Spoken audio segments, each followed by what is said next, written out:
And now joining us for more via Skype on the government's coalition negotiations, please welcome journalist and senior fellow at Bicom, Neri Zilber. Neri, thank you so much for being with us today. But now we are 48 hours about to the deadline for Benny Gantz's mandate to form a coalition, and yet there is no coalition promised. Do you think we're going to head back to third elections? Look, the smart money would be on third elections. It's not looking like any real progress has been made forming a coalition, at least more like pantomime theater, meant to apply pressure on the right-wing bloc and apply pressure on Netanyahu to perhaps soften their demands. And really, 48 hours until Gantz's mandate to form a government is up, and everything hinges on Avigdor Lieberman. So speaking of Avigdor Lieberman, he mentioned that he would form a government with whoever was willing to form a unity government against anyone who wasn't. Do we see him actually leaning in either direction here? Because we have both Gantz and Netanyahu saying, we're willing, but not at the same time.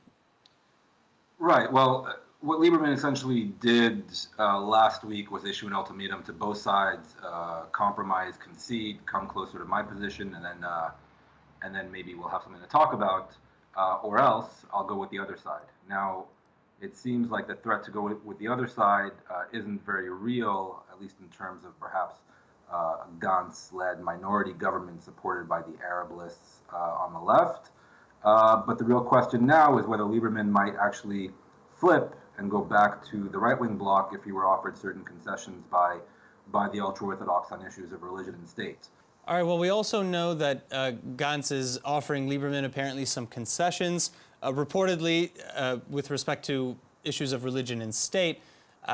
And this is assumed to make it easier maybe to deal with the religious parties, and they too have maybe agreed to some concessions. Do you think that that's going to be enough to get Lieberman to join into a government that is maybe more minority than it is broad unity? No, I don't believe so. Even the negotiations that they concluded between Blue and White and Lieberman's party in terms of issues of religion and state, that's all very well and good, but it's almost increasing the price, right? That they find common ground on that end, but then at the same time, Lieberman meets with Prime Minister Netanyahu yesterday. There were reports just in the past hour that he's meeting with other right-wing lawmakers.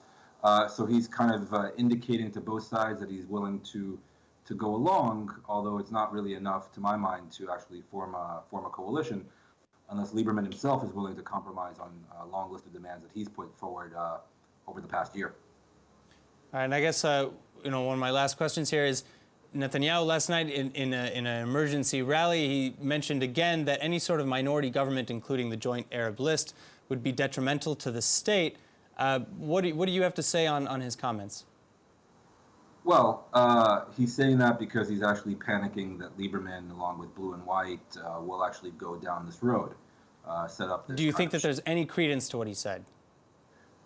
Well, there's credence to his fear of it happening. In terms of the actual content of what he was saying, I think no, absolutely not. These were democratically elected lawmakers from within the Arab Israeli population, which makes up 20% of the country. They were allowed to run in a democratic process. They're not supporters of terrorism per se. They're not terrorists, definitely themselves. They're lawmakers representing Israeli citizens, and so the notion that it's illegitimate and a threat to the state that they actually support some kind of minority government from the outside, no. All right, well, Neri, thank you so much for joining us today.